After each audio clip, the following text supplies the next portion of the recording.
The city you consider as home is never so attractive as when you return to it after long and difficult times in other parts of the world. My name is Dr. John Watson. I had served and been wounded in the more remote regions of Afghanistan and had been discharged from the army with specific instructions to rest.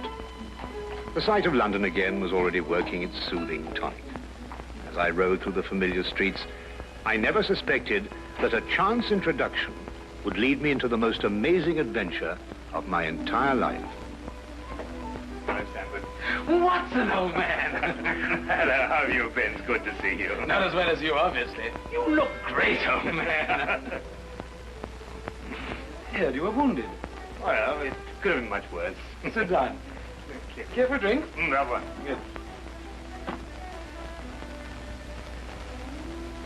Well, what are your plans now? Got nothing really at the moment. I'm looking for lodgings. Trying to solve the old problem of comfortable quarters at a reasonable price. That's odd. There's the second man today that's used that expression. Really? Who's the other? Well, you wouldn't know him. He's doing some work in the chemical laboratory at the hospital. Might be interesting. Yes, well, I wouldn't mind sharing a flat with somebody if he was all right. Well, Anything wrong? Oh, no. He's rather strange. Well, what's wrong with him? Oh, nothing wrong with Holmes. That's his name, Sherlock Holmes. Well, when I saw him this morning, he was doing some research with a corpse. Oh, what was he doing? He was beating it with a stick. I beg your pardon? Did you ring, sir? 2 shillings, please. Very good, sir. What did you say this Sherlock Holmes fellow was doing? He was beating a corpse with a stick. Oh? What in heaven's name do you want to do that for? He wanted to find out if it was possible to inflict a bruise on a body after death. Why? You know? Did you ask him? That's another strange thing about this Holmes. Somehow, one never thinks to question him. No.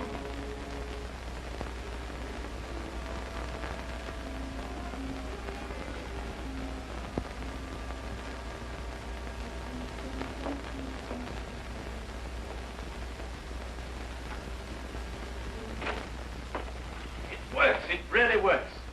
You realize you've just entered the greatest chapter in the history of forensic medicine. You're Dr. Watson. Yes, I am. What works?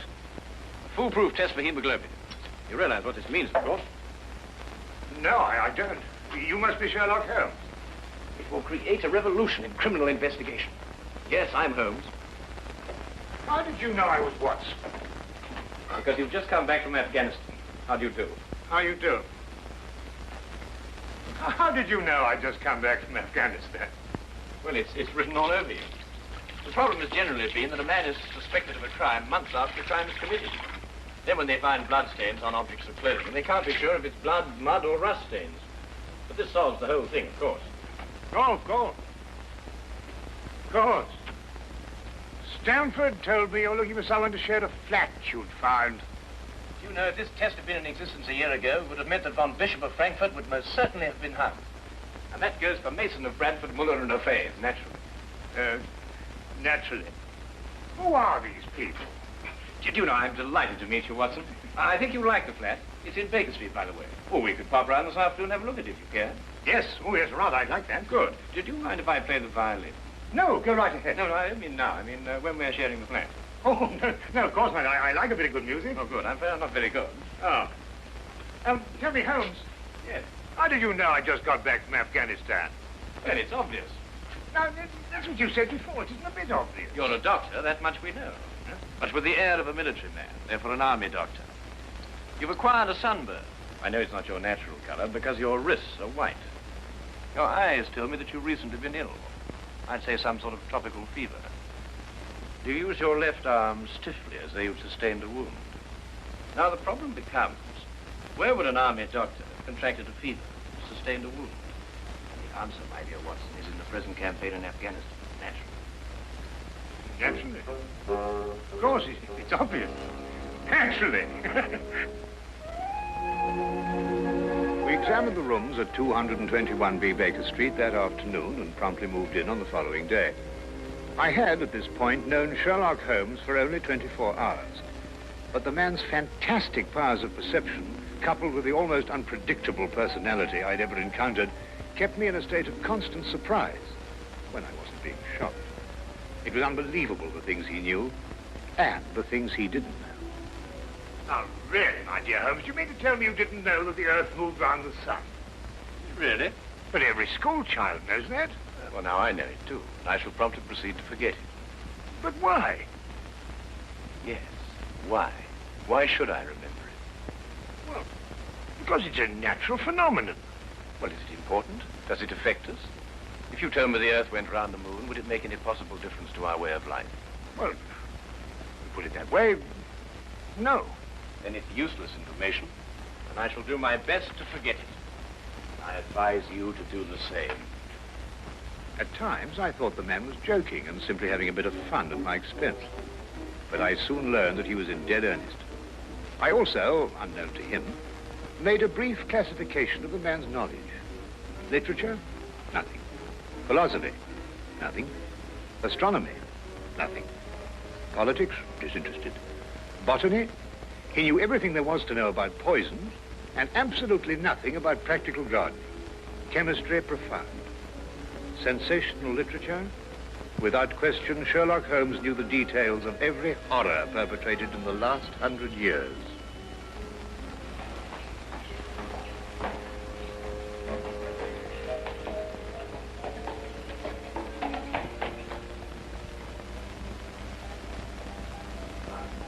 I believe we have a visitor. Really? Who's coming here? I believe so. I would also say he's a retired sergeant of Marines. Oh, you know the man? I've never clapped eyes on him before in my life. Well, in that case, that's one of the wildest statements I ever heard. How can you possibly guess he's a retired sergeant of Marines? You've never seen him. A guess, my dear Watson. A calculated deduction. Yes, he is coming up here. Do you mind if I ask him his profession? Oh, by all means. Now, where did I put my violin case? Hmm? Oh, it's over here. There you are. Ah, my old friend. Come in. Excuse me, gentlemen. I have a message here from Mr. Sherlock Holmes. Thank you.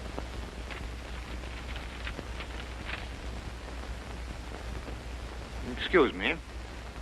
Sir? Do you mind telling me your occupation? Not at all, sir. I'm a civil servant employed by the police department. Thank you. I just wondered. Not at all, sir.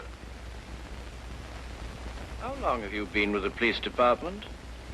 Just a year, sir. Before that, I was a sergeant in the Marines. Good day, gentlemen. How did you know? An interesting letter, Watson. A very interesting letter. Perhaps you'd like to come with me. Where? To catch a murderer, of course. Of course.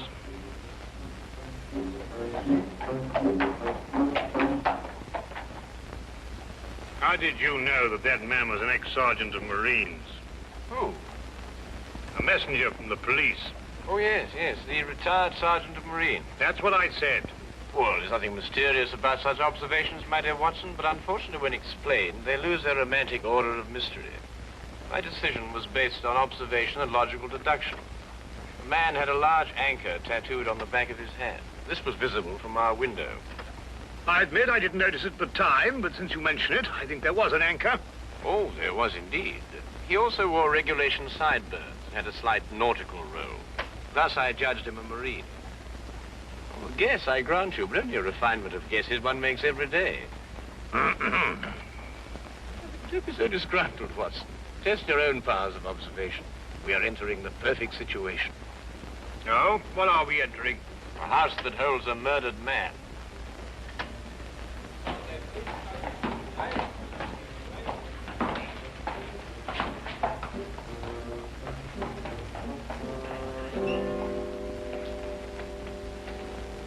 Is Inspector Lestrade inside? Yes, sir. May I have your name, please? Yes, Sherlock Holmes. This is Dr. Watson. Oh, that's quite all right, sir. Inspector Lestrade gave instructions to admit you. Oh, good. Oh, by the way, has the body been removed? No, sir, but the medical examiner's just gone. Oh, thank you. Let's hope they haven't moved things about too much. The police forces of the world seem to have an organized science of messing things about. Oh, I wouldn't say that, Holmes. Now then, move along there, everybody. Move along. There's nothing to see today. I don't know. I swear I don't know. I tried to help him. Don't you believe me? I had to do what I could. It was instinctive. It was instinctive for a woman like you to commit murder. That's not true. You know it's not true. I know you hate me, but you can't believe I'd do a thing like this. Yes, I can, and I do. Please. She's a murderess. You know it as well as I. She murdered your brother. It's a lie. Yes, it's a lie. Your entire story's a lie. The relationship you had with my son was a lie. My son's been murdered. This girl's a murderess. Why she did it, what her motive was, I don't know. They were engaged without my blessing. I can only be grateful that she gains nothing by her crime. Your duty now is to convict her. Just a moment, please.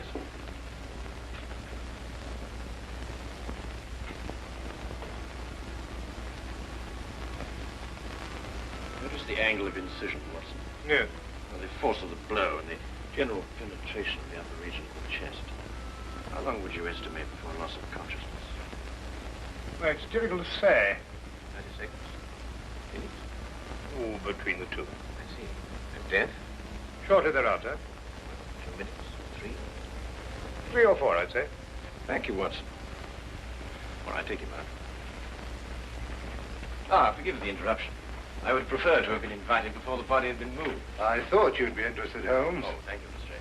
Oh, may I introduce my friend, Dr. Watson, Inspector Lestrade of Scotland Yard? How do you do? How do you know? So you're completely stuck, eh, Lestrade? What do you mean? Well, you thought I'd be interested. Why don't you admit it? You're in a jam. Magnificent cabinet work, don't you think? What you say isn't exactly true, Holmes. I've done you a favor. This is an interesting case. Of course, there are 1 or 2 unexplained details, but I don't believe it'll be long before we're What's clear. your principal problem? There's no motive. I found this girl with a knife in her hand. My brother lying dead on the floor. I found Peter on the floor. I tried to help him By stabbing him? by removing the knife. Anybody would have done the same thing. I love him. Oh, my dear young lady, there's no cause for you to alarm yourself. No one's accusing you of, well, of what happened. This would be a clear-cut case if only she had a reason for murdering him. There happened to be a policeman outside the house during the murder, and he said that no one came in except her. Well, what about the others? Who benefits by her death? Well, no one. The estate was left in such a way that if he died before he married, everything went to charity. My dear Inspector Lestrade, he didn't die before he married. This young lady and the man whose body was carried out of here have been married for at least a week. In the event of his death, I imagine everything passes to her.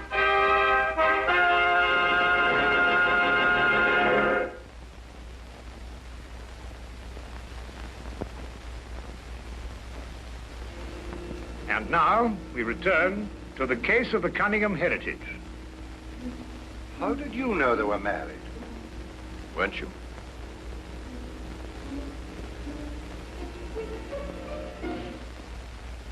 Yes, a week ago. Then you do benefit by my brother's death. You're his heir. I don't know if I am or not. I only know I didn't kill him. I swear I didn't. Where were you married? We went down to Brighton last weekend. Well, why didn't Peter say anything about it? I don't know. He asked me not to say anything, so of course I didn't. I'm afraid, young lady, I'll have to ask you to accompany me to headquarters. Sam.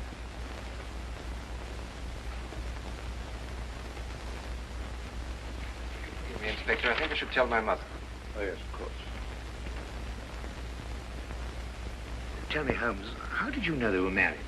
Well, the man's hands had the remains of a sunburn and the fading marks of a narrow ring, but not as yet that indentation of the finger a ring generally leaves. A weekend in the sun at Brighton explains the whole thing perfectly. I didn't notice these things. Yes, I know. The young lady's hands were also sunburned, and to the same degree. Then the case is solved. Yes, it would appear so, wouldn't it? What are you looking for? Now, do you see that? What? Here, use this. Why, that's only the cut in the carpet. Yes, but it's a fresh one. Yes, but what does it mean? That's a good question. You'll stop looking for clues now, Holmes. Ah, you've solved the case then. Completely. Oh, splendid. Seems this girl had a record. 9 months in the woman's prison in Holloway, from the 21st of February, 1892, to the 21st of November, 1892. She was employed as a governess and convicted for stealing £300 from her employer. It's quite true. I knew you'd find out sometime. I made a mistake 5 years ago, but I paid for it.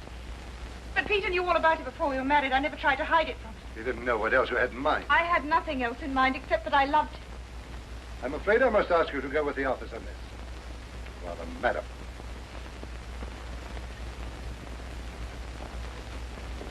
Well, that's how I like my cases. Fast and simple. Oh, you must tell me some more about it. Well, there's nothing to tell, really. Her story was that Peter asked her to call here at 10 sharp. She arrived, found the door open for her, came in here and found him writhing on the floor with a knife in his chest. She screamed, pulled it out, and just then Brother Ralph walked in. Peter died without saying another word. So she stabbed him for the inheritance and was caught in the act. Simple. Well, falling off a log. Couldn't be simpler, could it, Watson? Well, I still think it's a tragedy. Yes, but in my job, Dr. Watson, we run up against it all the time. Cigar? No, thank you. Well, I suppose you've had some amazing adventures. Yes, but one learns to have a real philosophy of life and get a good perspective. Yes, I suppose. But just the same, I think it's a pity. Just another case of a clever girl being too clever. The clever girl who intended to murder her husband, he certainly chose the most stupid possible way to commit the crime. What was that? Well, what's this? Checkbook. Oh, amazing deduction, Lestrade. Look. So Peter Cunningham drew a check for £1,000. 6 weeks ago, and 5 weeks ago, and 4, and 3, and 2, and that's all. Well? They're drawn to cash. Well, I don't get your point. He was a very rich man. Well, it's a great deal of cash. It was his own money. I suppose he could do what he liked with it. You may have hit the proverbial nail, Lestrade. Now, look here, Holmes. You're trying to start something that just doesn't exist. Do you think so? I have a great deal of respect for your opinion, Holmes. But your trouble is that you can't leave things alone. If there isn't a mystery, you have to make one, or you're not happy. You're right, I'm not happy. There are marks on the carpet indicating a struggle. The man whose body was carried out of here was over 6 feet in height. If he had struggled with the girl who had left here, I don't think he'd have lost. She surprised him. Oh, but he was expecting her. That's her story. I'd say she sneaked up on him. What, had stabbed him in the chest? How do you sneak up on someone and stab him in the chest, Lestrade? Now, look here, Holmes. You're trying to start something, and I just won't stand for it. That girl's a jailbird, and she's guilty, and she's going to hang. And that's the end of the case. I see Inspector Lestrade is up to his usual mental gymnastics, trying to hammer square pegs into round holes. Well, Lord, it's been a great pleasure meeting you, Inspector. I warn you to keep away from that man, Holmes, or you'll be insane in less than a week.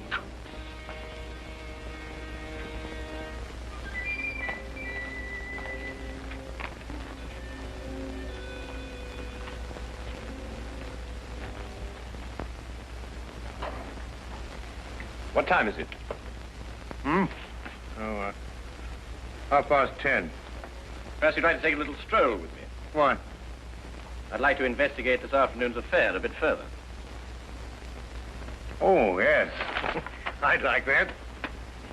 I thought you'd forgotten about it. Not at all. I've been thinking about it all evening. Shall we go? Then we must exchange our thoughts en route. Where are we going? To the Cunningham house. I didn't know you'd made an appointment there. I didn't. Oh, well, who do you expect to see? No one, I hope. Well, I'm terribly sorry, Holmes, and I'm afraid I don't understand what you mean when you say you want to go to the Cunningham house and you just... You can't do that. What? Well, you can't break into the house. Why not? It's against the law, that's why not. Why, if we're caught... That's it. What is? If we're caught. But that makes no difference. It makes no difference at all. The thing is, if we're caught, it's against the law.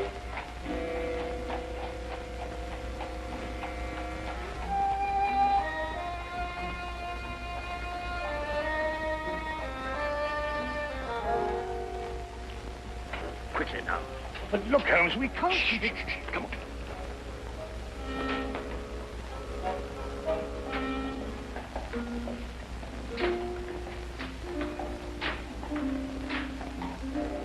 Good evening, Inspector. Good evening, Sergeant. Everything all right? Yes, sir. I just thought Sherlock Holmes might have dropped by. Where'd you get the key? The key's a burglar's too.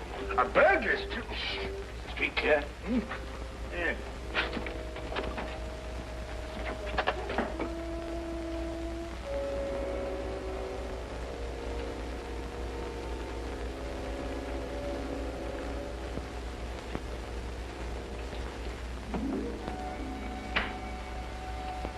How do you know he's out? Because I had a spy watching the house. Go through that cabinet. What am I looking for? Oh, papers, bank statements, anything to indicate passage of money from Peter Cunningham's account. Go on.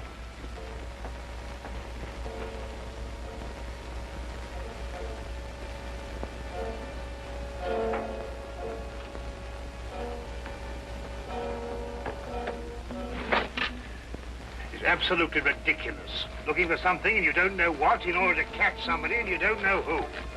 Quite ridiculous. Nothing over my side. Keep looking.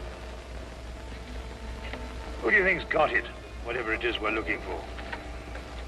Why did Peter Cunningham try to hide the fact of his marriage?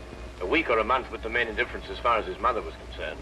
She would never have consented to his new bride anyway.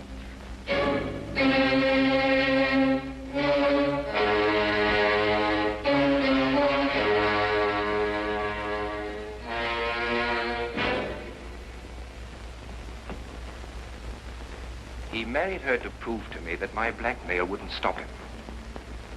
And then he withheld the fact in order to give me 1 week to clear out of the country before he exposed me. The money he paid you went to buying up your promissory notes. I was being pressed, Mr. Holmes. My brother's engagement to a jailbird gave me a perfect opportunity to extract a little money from him. In fact, if he hadn't been such a bullhead, it would have gone on for quite some time. A jailbird, as you put it, makes the perfect murder suspect. Perfect, Mr. Holmes. And you and Dr. Watson make perfect burglary suspects. When I report your death to the police, they can't possibly blame me for defending the sanctity of my home.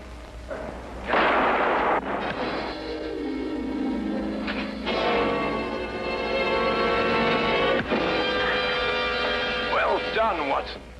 Oh, I could have done a bit better, only it was my bad shoulder. Quite all right, Watson. Think no more about it. So that's our murderer. Yes, the only possible one, of course. Only a man could have struck that blow. Peter died, as you say, within 3 or 4 minutes. And there was a bobby outside the whole time. Yes. Crystal clear. No, it's completely obvious. Well, what do we do now? What's going on here? Who fired that shot? We will sit with the good inspector, and with the aid of our evidence, a bit of logic, and a few simple diagrams, we will endeavor to convince him that night follows day and that 1 and 1 inevitably makes 2. How did you two get in here anyway? Now, Inspector, calm yourself, calm yourself. Come, sit down. Now, there's a good fellow. Sit right here. Now, you see, we have a great deal to talk about.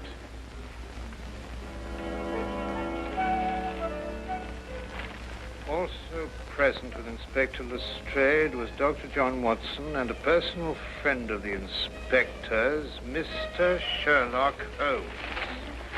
This is ridiculous. It's fantastic. This isn't the way it happened at all. This will revolutionize investigation, Watson. This whole account is a lie. Fingerprints, Watson. That's the coming thing. Oh, nonsense. What are you going to do about this? A bit more research. Here, give me your fingers on this sheet of paper. Oh, were you going to sit there with these disgusting little smudges and let them get away with this? Beg your pardon? Well, I won't. They're going to hear from me. Brilliant Inspector Lestrade, indeed. Why, it took you 3 hours to convince that bonehead. I don't know. Never in mind his life I heard. The young lady was innocent.